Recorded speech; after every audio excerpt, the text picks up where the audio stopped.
Welcome back to Fresh Economic Thinking. You're with Cameron Murray. Special guest today, Matt from Aussie Firebug. That might mean nothing to you. What is Aussie Firebug? Well, I brought Matt on the show because Australia's talking about the cost of living crisis. We're talking about housing. We're talking about wealth inequality. Why not get someone who lives and breathes, spending decisions, saving decisions, and investing? And that's Matt. Matt, welcome to the show. Pleasure to be here, Cam. Thanks for having me. Look, last time we spoke, you were hosting a debate between myself and Scott Phillips about superannuation. So I'll put a link in the show notes to that. But it might be time for you to introduce yourself to my audience, Matt. What's Aussie Firebug about, Yeah, and how do you fit in? yeah, definitely. It's definitely not about lighting fires, that's for sure. I've occasionally got the email or comment in the group about that. Um, yeah, so very quick story about Aussie Firebug. So I was just a normal dude, 2011, finished uni, started work, um, decided the cubicle life wasn't for me, needed an escape plan, come across a niche at the time personal finance sub community called FIRE, Financial Independence Retire Early. And it was popping off over in America. It's gotten quite big now. I think a lot of people know about the movement. And I started blogging about me and my wife's journey since 2015. And I had a podcast that I just talked about my decisions, what I was doing, saving, investing, trying to earn more money.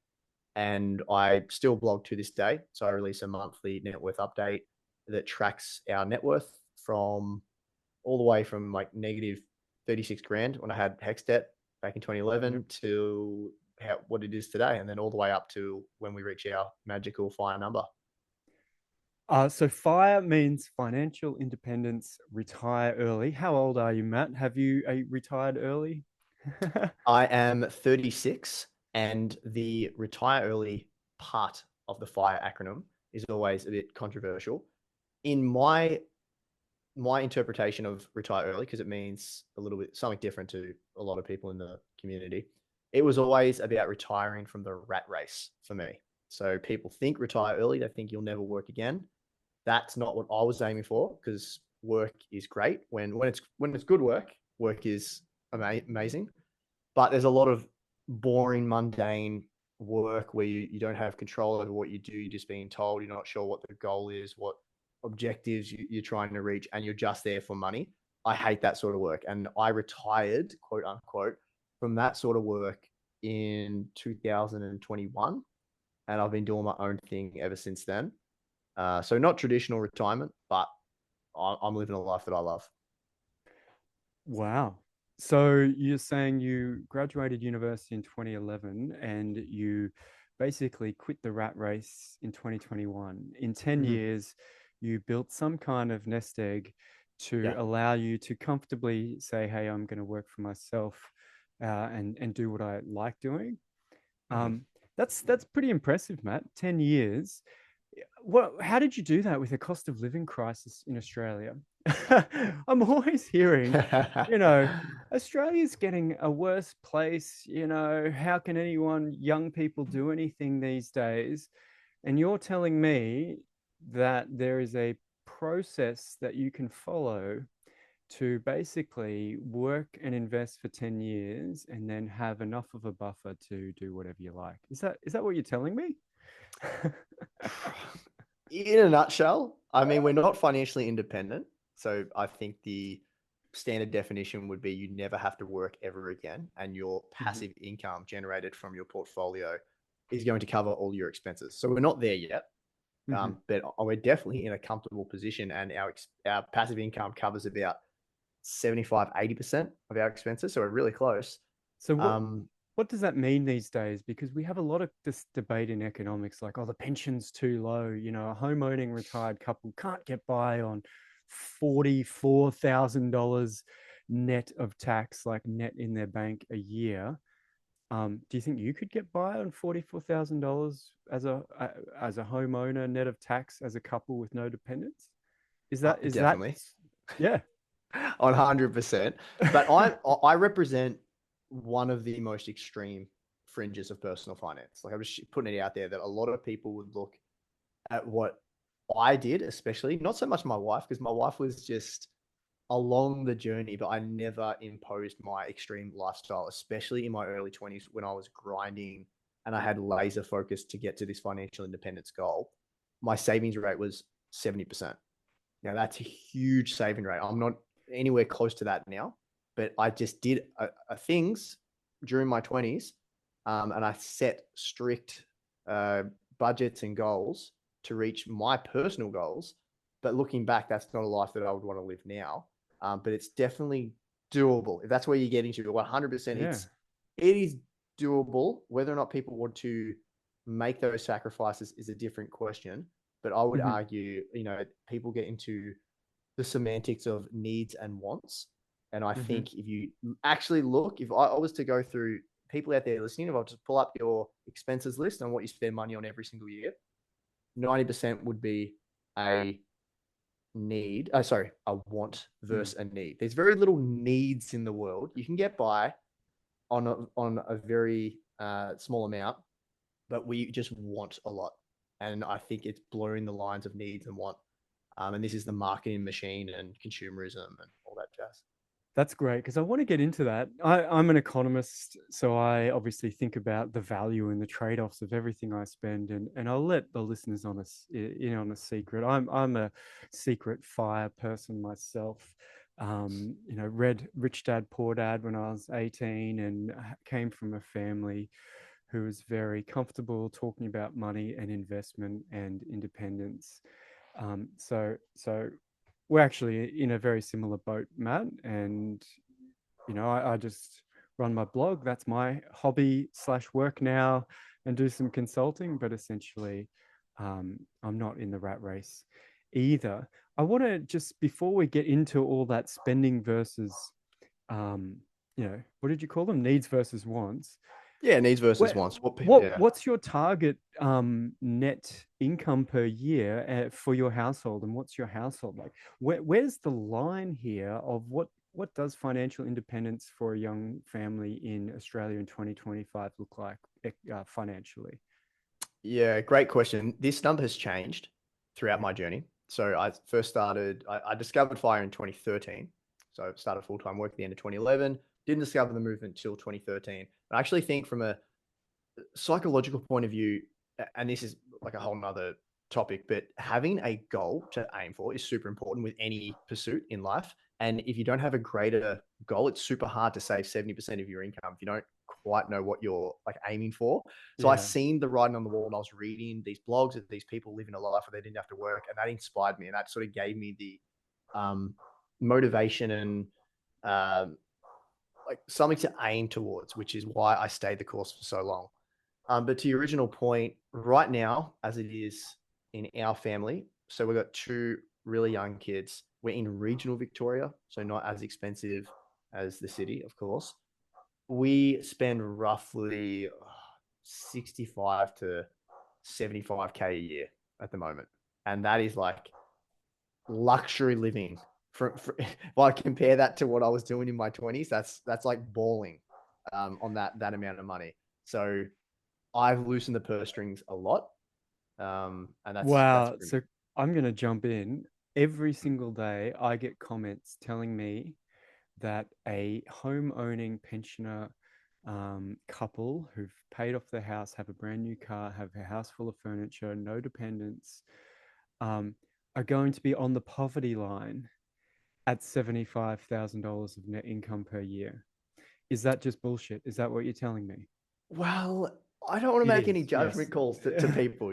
Cam, this is the thing. Like, people live a different life. I think, do they need that? Absolutely not. Do they want that and more? Of course. All I know is that we live a great life on that amount of money with Yeah. two kids. So, I mean, I hate comparing, because I just don't know their situation. I guess was I what I'm know. trying to You're get at. so So I don't. diplomatic, Matt. You're so Yeah, I'm being very diplomatic. It's diplomatic. my I don't podcast, like to. so I Yeah. can tell you if you're whining about getting 75 grand for free and you think you're in poverty, there's something wrong with your brain. You don't That understand. seems a bit that seems like Like, you're taking the piss you a have little bit, no idea, if I'm no being idea honest. what. Oh, I mean, the proportion of households in the country that live on less. You're saying 70 grand for a family of four, right? So you're actually Mm. talking about, you know, subtract the kids' cost out. You're talking about something like the age pension for yourselves as you're spending, Yeah, didn't even know that. There because you you got go. like 30 grand for your kids, say 25 of extra costs for kids. You're down to 45 grand, which is the age pension, and you're saying this is a luxury life. It's the best you've lived for years. I just want to put it out there. It's a bugbear of mine that Mm, there's a lot of, um, fake debate out there. There's a lot of rich people who go, oh, that's poverty. I'm like, you're telling me the richest, someone at 2/3 of the way up the income distribution is in poverty? I yeah. mean, you just what's the word? You've disassociated from reality. Mm, um like I'll share, I did my sort of family budget. I put it out on the blog a few years ago, like what do we spend every year on food, clothing, holidays, rent, mm, etc. And I got to around 110 grand with two kids in high school, spending 20 grand on holidays and 30 grand on rent, or 35. So yeah. I like take out the rent and holidays, which is half, and I'm back Mm, down to 55 as well. And again, it's probably I don't feel like I'm in poverty. Like it's pretty mm. good lifestyle. So Yeah, I don't get that. And especially, I think your question was take out the housing component, right? So mm, you're saying that people, your example was that they're not having to pay for housing, like they own well, their they house. own their home. They're paying rates and house insurance, Okay, yeah, rates is a fine. few So thousand that, like, dollars. because that is really the big issue in my opinion. Like the Mhm. most expensive um, item in your budget for 95% of people, especially when they don't own a home, is going to be rent or their mortgage repayments. That's the big killer. And I sympathize with friends Mm. that are similar age that are trying to raise kids in Melbourne and Sydney. Yeah, the mortgage repayments are like, that is a big deal because you're not paying, we pay $1,000 a month or whatever, and it's debt recycled. So I can get back some of that on tax. And it's like, it's a very small amount that I'm paying compared to $7,000-8,000 a month with some of the people I know. It's apples to Yeah, oranges. I mean, the housing question. Well, why don't we get now into managing spending, and we can, Mm, needs versus wants, and start with housing. mm, What are your tips and tricks for people to manage the cost of housing? At the moment, buying a house is historically expensive. The mm, price of homes relative to prevailing mortgage rates and incomes is high. Now, it wasn't the case in 2019, but it is the case today. Rents seem high, but relative to household incomes, are still pretty flat. But what's the trick if housing is the biggest expense for most people to get over that hump, and start saving more? Do you reckon? This is actually my number one tip for Oh yeah, people, because great. housing is the biggest expense. So I always say, like, the top three categories are usually housing, transport, and holidays. It depends on the person you are, like holidays and maybe booze and stuff. But the two big ones are transport and housing, in my opinion. And if you can optimize them, you're 80% on your way to saving a whole lot of money. You can invest and start building that passive income. So the housing component, if you are in your 20s, or if you're basically, if you don't have kids, share. So room share. That's what I did. And I was in the country. I didn't have to. I could easily afford to spend $400,000 in, like a lot of my mates did, and buy a house, a 4-bedroom house by myself when I was 25 or something. So I had a decent job. The bank would loan me a lot of money. Like, I could have done that. But I was room sharing with a grandma in Leongatha. That's a little regional town where I was working, and my girlfriend was still at home. And I saved like a bucket load of money doing that. And then me and my girlfriend at the time, wife now, lived together. And then when we went overseas, we lived with other people. We had 4 flatmates. It is by far the lowest hanging fruit, easiest thing to do. Like, of course, you got to share the house, and I know, there's some inconveniences there. But if your goal is to save money, room sharing is just a no-brainer. Now, with that being said, if you've got children, okay, a lot harder to do. I didn't do that, and people out there listening are probably saying that, like, stuff that I sort of agree with you. I mean, other countries and cultures do that still. They'll have a big a house where the whole family lives and there's multiple levels, but that's not really something that happens a lot in Australia.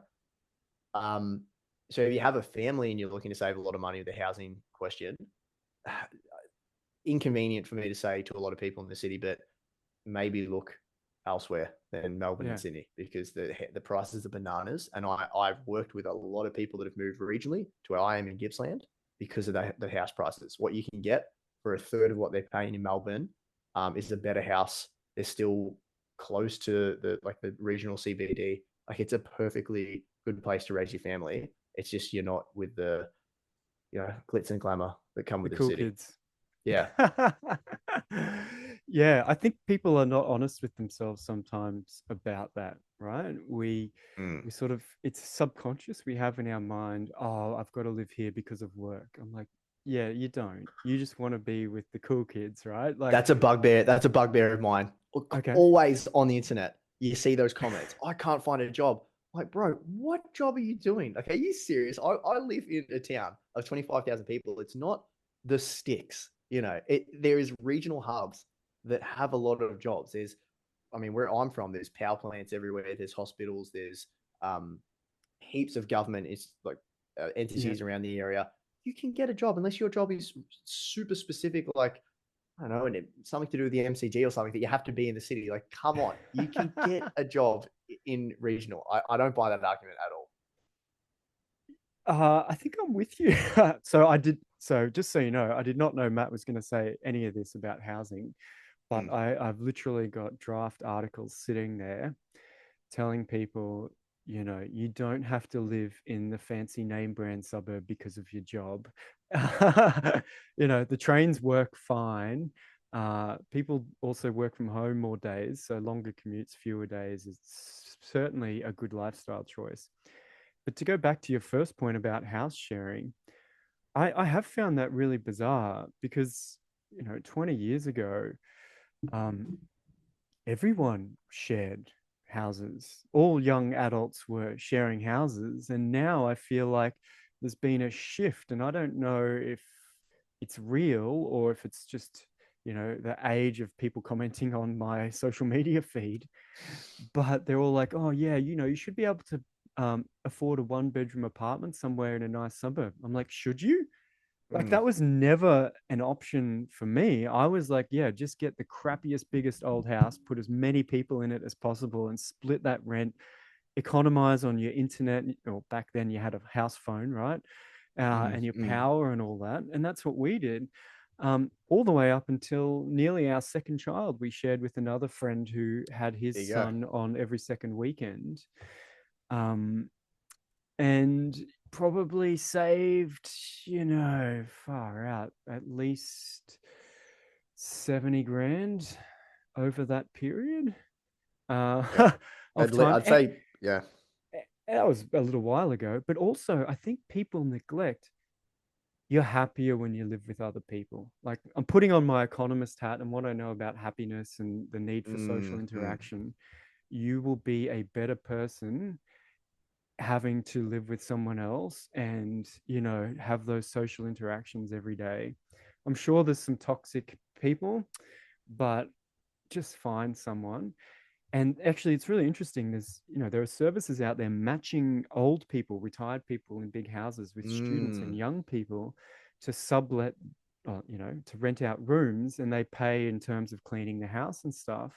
And it's a huge, like, social and psychological and physical health benefit as well. The young person gets all this old wisdom, and they learn to be patient, and the old person gets all this interaction and stimulation.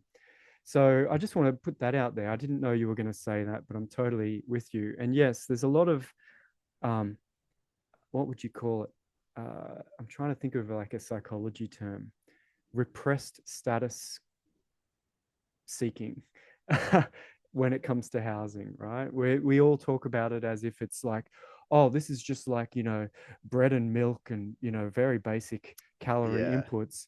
Uh, I can only, but then we, at the end of the day, if you translate, it's like, oh, I can only eat organic, free range, hand milked this, instead of Coles brand. Why? Mm, That's yeah. just status. And we just don't see it as much in housing. So that's a good first one, housing. I'm totally with you. Sorry, just what's the other couple of big Well, spending tips? the other one was transport. So, and I it, like, I'm not, this is nothing new that I'm saying here. This is like conventional wisdom that Nana and Papa used to tell you when you were a kid. Transport, buy a secondhand car, a safe, reliable. I'm driving, and this is such a meme, Cameron. This is like I'm playing into the Oz Finance Reddit subreddit just Yeah. perfectly Hang here. on. Do you have like a Toyota Camry, 15 I years have a old? Toyota Camry. I have a Toyota Camry. If anyone reads my blog, you'll know this is all public. I don't say this to pump up my own tires or anything. So I'm 36. My wife's 34. We have 2 kids. We have a household net worth, I think, is approaching like 1.6 million, like 6.5 or something. I'm I'm really happy with the position we're in. I've been driving a secondhand Camry since 2012. Right now, I don't say that to like I'm not even saying that because I want to be a type of fire bro or anything like that. This is the classic car that people buy in my community. But when I did buy that in 2013 or whenever it was, it just made all the sense in the world. And it was a hybrid back then. So I bought a hybrid, which Ooh. is even dorkier. Can you imagine rocking up to football training with a 2011 hybrid Toyota Camry? Like I copped a bit of shit. But I knew where I was going and I had a goal and I didn't care. You just laugh it off, whatever. I still drive that. Now, I will say, if anyone reads the blog, we did buy a Tesla this year, which was my dream car. Yeah. But it's my wife's car, so I still drive the Camry. It's the kids get around in the Tesla, but I've driven that since 2013, and I could have upgraded a million different times during the last 10 years. That has been one of the best purchases of my life. It has never once broken down, had anything wrong with it. I get it serviced. I stay on top of servicing. It has to be like, it's just solid. People recommend it for a reason. The Toyota Camrys are just really, really solid. If you live in a city, I would say don't even buy a car. That's just like silly. I lived in London for 2 years. I biked everywhere. Public transport is fantastic. If you live in a city that with good public transport, of course, but that would be, I mean, you can save an enormous amount of money by buying a secondhand car and using public transport, or even better, biking if you can. Well, I didn't know you'd say that, but obviously, uh, if you're logical about it, you come to the same conclusion. And that's, I ride everywhere. We've got 50-cent fares in Brisbane now for public transport. So if it's too hot or raining, I do get on the Yeah. bus.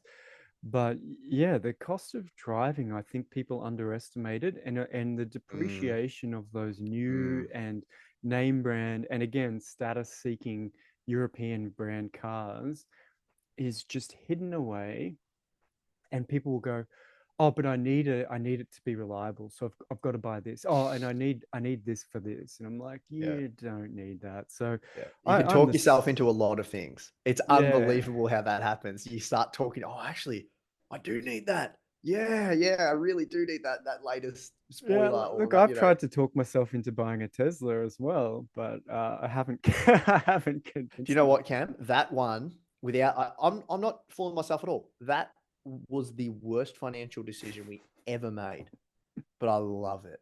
I love it. And hey, why not? We're in a position to do it. And this is, 15 years into the journey. Yes, I'm going to spoil myself a little bit. The FTP exemption, like buying it through the business, that helps Yeah, a lot, yeah. obviously. But still, it's a 70,000 goddamn dollar car. Worst financial decision ever, but I'm loving it. So I guess what you're sort of saying is, you were honest with yourself about what Yeah, that car was. yeah. This was not a car to get me around No, and commute and transport items and people. This this was a was fun. I've got Yeah. financial freedom. What are things I actually enjoy? Mm. Um, and this car, you might have it for another 15 years, right? So yeah, That's it's the 70 plan. grand, but the We had maximum to is update. We had to update the car. Like, so at some my wife point had you're a gonna, Mazda yeah. 2, and it was the car seats. I mean, again, I got to catch myself. We didn't have to, and this is the Yeah. wants versus needs, right? So the Mazda 2, two car seats in, it starts to get a bit squishy. And my Toyota is a hybrid, so the boot sucks. There's no boot space. Oh, right. So whenever we're doing trips with my daughter, it would be chock a block. And now we've got another kid. So two kids. My wife's like, "We get a new car. I don't care what you say. We like, I'm going to divorce you unless we get a new car." Like, okay, fine. And then the FTB exemption, and it just worked out. All the stars aligned, and I said, "I'm going for it." The Tesla's there, the refresh model. Let's do it. But again, it was a want, not a need. Yeah. Look, I think if people, I think what we're getting at is if you're more honest with yourself about what you value and what you said before, you got to have a purpose to saving. You got to be honest with yourself about that. Like, what are you going to do with your freedom? And I want to ask you that, but I've got sort of one more saving question. Sure. But on the car, it's funny. You've said the secondhand Toyota Camry. Every economist says that, right? That's if you've done any economics or financial thinking, that's what you get. And so I've got I drive a 2007 Mitsubishi imported minivan. So we obviously needed the bigger car too. So went for the cheap option, and it's brilliant, right? It's nearly 20 years old, but it's my dream car, luckily. And I keep thinking about the electric car and this and that, but I can't bring myself to do it. I'd rather do holidays and other things, right? So I think if you're honest with yourself about what you value more, if I was going to spend 70 grand, would that be a ski trip, every so many years or whatever?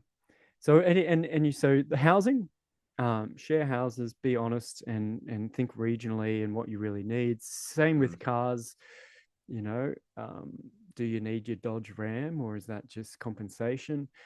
What was your third big spending? The third big one depends on the person and the lifestyle, but it usually, from my experience of readers emailing in and just seeing people's expenses, it's either holidays or food and drink.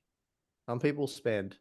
Do you mean like dining out, or just like name brands at the supermarket? Just even like their grocery bills. Like some people send an ungodly amount of money on feeding them and their family. And I look at the two like expense, but like budget lines between what we're spending and some other people are spending with 4 people, even 2 people. And I just do not understand how they are piling up that amount of money at Woolies and Coles or wherever they're shopping. Like, I don't understand it. I'm like, can I please get the full receipt? Because I'm trying to wrap my head around how you're getting to this number to feed yourself for a week. And then the holiday, some people spend like $80,000 on a holiday, which is fine. That's what you want to do. But I mean, you can optimize that. Like, there's a lot of things to do with holidays and food and drink that you can. What about like alcohol, cigarettes, things like that? Well, yeah, that's probably another one as well, depending on the person. So if you're a smoker and drinker, that's going to be huge. That's going to be right up there for sure. Yeah, look, I've been amazed as well at the haul people bring home from the supermarket, and they'll just lack of even looking at the price tags and just going, "Oh, I feel like this. Oh, look what they have today. It's this." I'm like, do you want to spend $15 on a tray of bickies? Like, is that the best thing you can think of right now to spend $15 on? Or is that $3.50 tray pretty much the same? Because if you do this every week, that's $500 a year. And I think that, these are great examples. And I think similarly, but I think another mental trick I've been using is, it's only $20 extra, but guess what? You got to earn $35 extra to be just as well off, because every dollar you spend is after tax money on all this stuff, right? Yep. Are you willing to work the extra hour for the biscuit tray, the whatever, the extra beer, or are you not? And so I find that really powerful, that you've got to actually amplify that dollar. Think about what you earn in an hour, a week, or whatever, and then go, oh yeah, that is a lot actually. That's a week's worth. That's a whole day's work. Maybe there is something I want more. Do you ever think like that, or is that common? I definitely did. Yeah. Well, I was very much on that line of thinking in my 20s, because I had that that super laser focused goal of financial independence. I have chilled out a little bit more. And it's funny, I had to sort of rewire my brain a little bit because I was in that mode too much, and I got Mm, to the extreme level where it was hard for me to enjoy the wealth that we'd accumulated. And when we went on our overseas trip, I said, Matt, you can't be tracking every dollar, because that's what I used to do, track every dollar. Um, I'm on a once in a lifetime trip. We like did 30 countries. We lived in the UK. It was fantastic. Best thing we ever did. But I didn't track money over there because I said I'm just going to like earn, spend. We've got our portfolio. We've already done the hard work. The snowball is rolling down the hill. It will take care of itself. Let me just enjoy. I'm not going to be able to, I'm not going to be able to enjoy myself if I'm in Italy and I know the pizza cost 25 € and the wine was 10 € and the service was terrible. So let's just like try not to look at the prices and enjoy ourselves. And that was awesome. And when I come back to Australia, we start a family. I haven't gone as hardcore as I did in my 20s, but I'm still aware of it. And the habits that I built early on, like I'm frugal, tight ass, whatever you want to call me, just by nature, I can't ever not be that to a certain extent. Even if I wasn't as hardcore as I was in my 20s, mm, there's just things I do that I'll do forever. It doesn't matter how rich we get. I will always look at the price, try to look at the specials, do a bit of a mental calculation in my head. Like you said, is that really worth X amount of hours of my life spent at a job? I mean, even though I don't work a job that I hate anymore, but those things sort of, they never leave you. So even me on my loosest purse strings would probably be more frugal than the average Australian anyway. mm. Yeah, I definitely feel that. I think we're at a similar point. So, I'm 43 now and finally feel like financially independent. And yeah, it's a real hard mental adjustment because Mm, if you keep going, it just, you are so good at saving money and investing that yep. if you kept Yep. that up, you're like, well, imagine in another 10 years, right? And so you have to at some point go, all right, um, that sort of goal is met. I have to recalibrate what's the spending, what's the value to me of this spending, and maybe some things you still don't care about the fancy car. You got your Tesla now, you may never buy another car, fine. Yep. Um, and maybe you've refined your food grocery shopping, so you always got your $100 a week extra saving compared to whatever. So that's going to stick with you.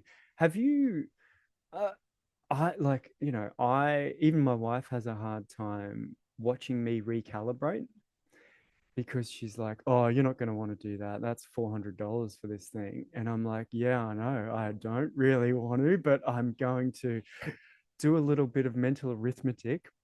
Yeah, say 5 6 years ago that would have been complete no. Today, let me recalibrate. Okay, we can go. Let's do it. Let's enjoy it. Have you had to do that? Has it been easy? Do you, what's your advice for someone in this? Because from my understanding, the FIRE movement, a lot of people get stuck. They get their financial Correct. independence and then they don't know what to do or how to. Yes. They've had this Yes. mission. Yes. They get stuck in one more year syndrome. Classic. Yeah.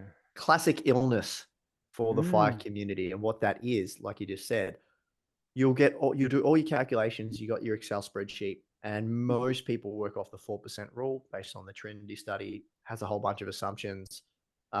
Essentially, like long story short, it's 25x your annual expenditure.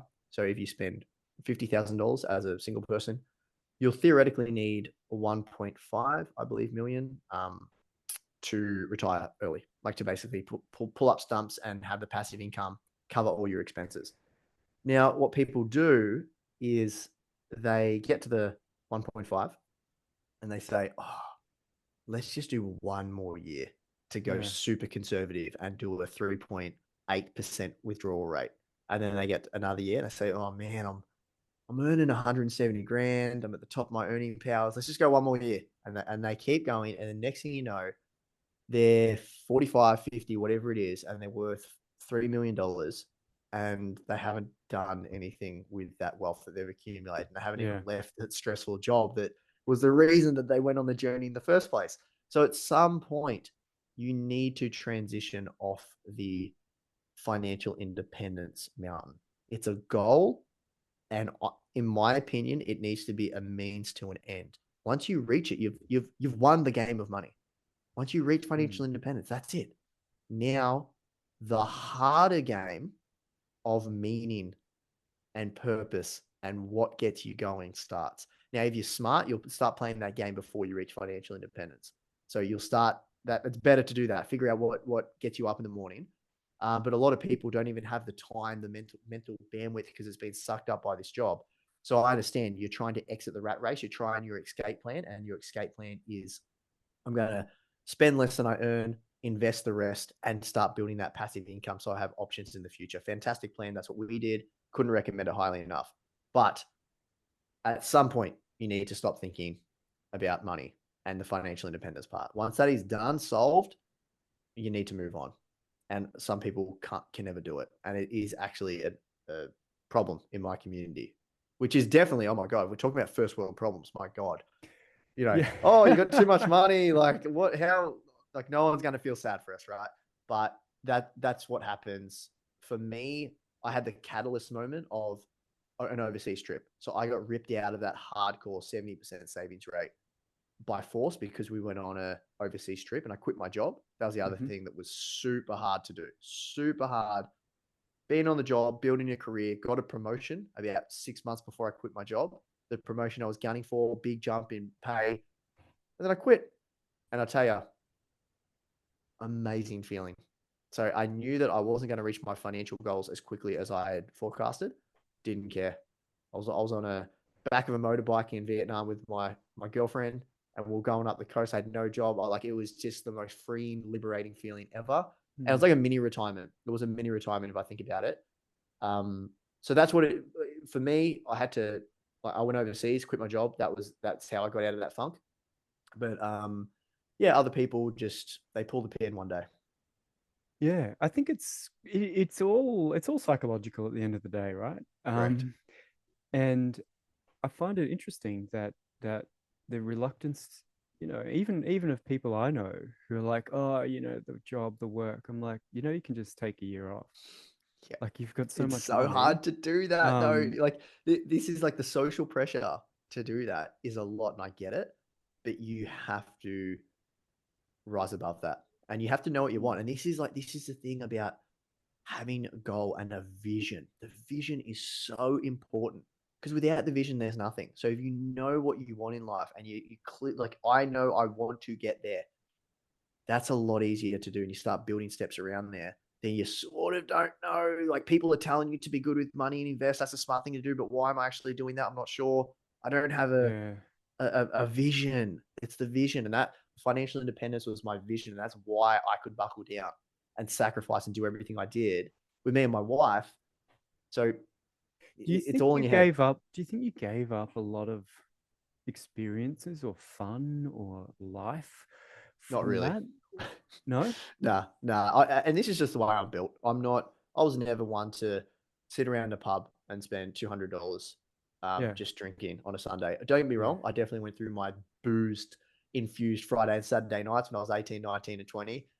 But I just grew out of it really quickly. I had I was very Mm. lucky. I'll be the first person to admit that I was blessed in the environment that I was raised in, the woman that I met. I met my to be wife when I was 21, Mm. incredibly early. And once I met her, she was amazing, fell in love. She was my best friend. I just wanted to hang out with her all the time. And that meant that I just wasn't caught up in like a lot of things that young males get caught up in that they spend and like waste a Yeah. shitload of Between money. the big ute, the booze, the jet ski, the random Exactly. I just holidays, didn't need any of yeah. that. And then I got a decent job out of uni and I had a vision. Like I just, Yeah. everything fell into place. Like if you listen to my story and be like, well, 1.6 million at 36, that's unattainable. That just seems insane.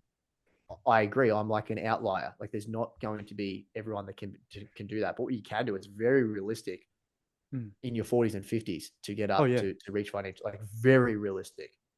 I think that's true, especially if you don't spend too many years not working and dawdling and Yeah. wasting money. Like, I did a lot of that and I don't regret it, but like, let's just run the numbers then. So, it's much easier to do as a couple, right? This is the other Yes. thing. The economy of scale.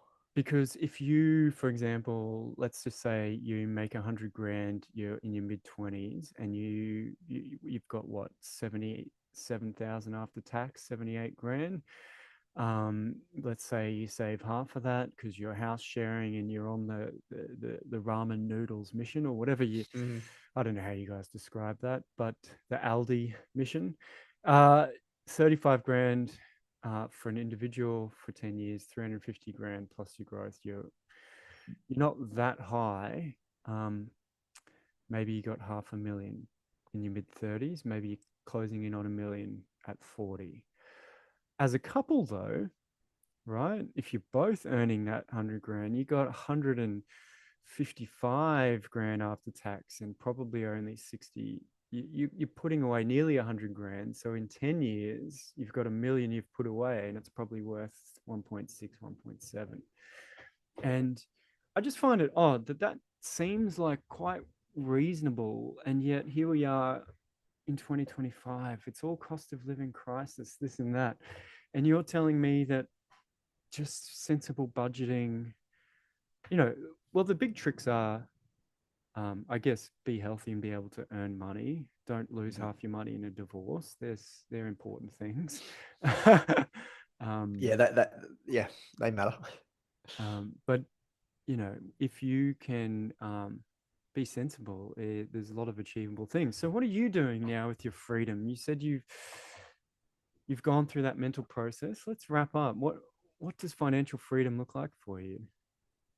Well, we haven't quite reached it yet, like I said at the start, but we're very close. And for all intents and purposes, Mm, I mean, it's just a number on a spreadsheet at this point. So I know through the nature of compound interest, we're going to tick over a magical number eventually. I'm not even worrying about it. We don't actively add to the portfolio right now, mm, which might shock a lot of people. So we got to um, yeah, 75, 80% there. And now we're just letting the snowball roll down the hill and do its thing. We are spending our dividends. So our dividends help us out, right? Now, what I'm doing is I had a sort of I don't know what you want to call it, midlife crisis, whatever, into 2022. I come back from Australia. We bought a house. I didn't work. I had it sort of another mini retirement. I did mhm, a tiny bit of consulting. Sometimes it'd be 4 hours a month. Sometimes it'd be 4 days a month, whatever, just to keep me a bit mentally stimulated and try to figure out what the hell I wanted to do. That went on for a year. My wife went back to teaching 4 days a week because she likes doing it. She's great, like social network at her school, mhm. and yeah, I had this bit of a like, what do I want to do? I'm a bit bored. This isn't as good as I thought it would be, just staying home. Like it was good, but just wasn't what I thought it would be. I started a veggie patch. I did a whole bunch of home improvements with the old man. I mean, amazing, great stuff. But I just eventually got to the end of the year thinking, all right, I got to do something else now because I did that, sort of lived that life for a year, wasn't what I wanted, what I want to do. And I come up with two businesses, believe it or not. I went crazy. So um, I started to co-work with my best mate's partner because she was working from home. I was working from home. I got really lonely at Christmas time because everyone was doing Christmas parties and I had no one to Oh, do a right. Christmas party with. And I'm a very sociable guy. So I'm let's get somewhere in Traralgon, our hometown. Let's split the cost of a little office. I'll come down here a few days a week. I just want to be around people and be like in the CBD a bit more. Because my wife she's away 4 days a week. Like the people that I love are working. So can't hang out with them all the time. And long story short, we ended up opening a co-working space in Traralgon. And we we're both fans of like WeWorks, and I worked in co-working spaces in London, loved them, absolutely fell in love with the whole concept. And we started one in Traralgon, and that's kept us busy. We've been open for about a year and a half now, Yeah. and What's it called? I'll send the listeners at the Traralgon. collective, the collective co-space. Check The us out. collective We've got an co space. Instagram and all that stuff. Yeah. And that's awesome. I absolutely love it. It's not a business that we started to make money. I mean, it has started to make money now, a year and a half in, which is quicker than I thought, to be honest. Thought we'd be running at a Yeah. loss for for a while or neutral, but it's actually, yeah, it's doing okay. It's not, it's not major income or anything, but it's starting to earn. And the other business, it's a data and analytics business, and it's a product. It's where I'm professionally trained in. That's where I worked for 15 years, and I always had this idea. And I won't go too nerdy or technical, but I had this idea for ages, and I thought, you know what? This is going to be hard, and I know I'm going to be stressed. And why would I take this challenge on? But I secretly know if I don't have a crack now, I'm probably going to regret it later on in life. So let's just do it. And I started that, and now I'm up to 2 employees. So I got a little team, me and 2 other guys, and it can be stressful sometimes, but I absolutely love it. I walk in on a Monday into the co-work. We're based out of the co-work. I look forward to Monday mornings is what I'm getting at. And Wow. that is such a privilege. And it's an amazing co-space. Of course I would say that, but it's just beautiful. It's like very all natural light. We've got a whole bunch of plants. And that is such a difference to when I used to work in my very first corporate job. Sunday night, I'd get the Sunday night scaries, and I'd rock up on a Mm. Monday, and I'd let out a big exhale, and I'd sit under a fluorescent light and say, all right, here we go. I have to do the grind. I'm here for money. I'm only here for money. I mean, I did have friends. It was okay. But I'm mainly here for money. Whereas the Mondays now, I'm like, what can we create? What can we add to our product that's going to improve the user base? And it's chalk and cheese, the difference. Wow. So it sounds like financial independence means it's financial. I'm trying to think of a new acronym. Financial Yeah, independence, yeah. uh, find a mission or something, right? It's Yeah, like there's you've heaps of found your people that have done passion, your this. mission, Recreationally employed. That's a common one. recreational. Financially, recreationally employed. There's But yeah, it sounds like that your mission was financial independence, and then you still needed a new mission. So now you've got these businesses. yes. Um, But now we've and got the financial security. I call the that's portfolio right. now the Yeah. security blanket of the family. Yeah. It protects our family from anything from financial worries. So yes, people out there listening are probably thinking what a lot of people think. Matt, you're an idiot. Why didn't you just start your businesses when you were in your early 20s and skip that whole decade of working a job you don't particularly like? I hear what you're saying, and there's some truth to what you were saying. However, the way I'm built, I'm very risk adverse. I wanted that security for me and my family, especially now that we've had kids. I don't think I could have the sleep at night factor starting a business and relying on the income for that business without knowing that we've got a liquid, $1.2 million dollars that I could access straight away, the click of my fingers from the share portfolio. That provides a sleep at night factor that Mm. you can't put into words. And I'm just very comfortable the way we did it. And now I can have a crack at this business and it can fail and it's all good. Mm. Matt, that's probably a great place to stop. It's a great story. And I think as an economist, I often find it odd how little people take interest in their, financial business of life. We sort of assume, oh, people know how to trade off the future for the present. They'll work it out. But it's almost like people need to learn it. It's like, do you think this should be in school? More of a like, hey, this is how you do your tax, here's how you invest, this is what you're going to get. Do you think that's a thing? I mean, my kids in high school, they get a little bit of that. Or do you think you've got to be also interested and passionate about this to make it part of your life? It's a great question. And I think I lean on the side more of we need to um, maybe inspire kids a little bit more to take this stuff seriously and get them more involved, because what's that old adage? When the student is ready, the master will appear. Yeah, okay. I know what I was like in high school, and if you had showed me the concept of financial independence and compound interest, I might have just been like, "Oh, sweet, next." Yeah. It's only like it took me a situation where I walked into a full time job, and I'm like, "Is this what life is?" am I going to do 38 hours a week of this? And of course, that's not what happened. Like, that's not life. But that's what I thought when I was 21. I got the first job, and it rocks you. It hits you like a freight train the first couple of weeks of full-time work, especially when you've been playing Call of Duty for 40 hours a week when you're at uni.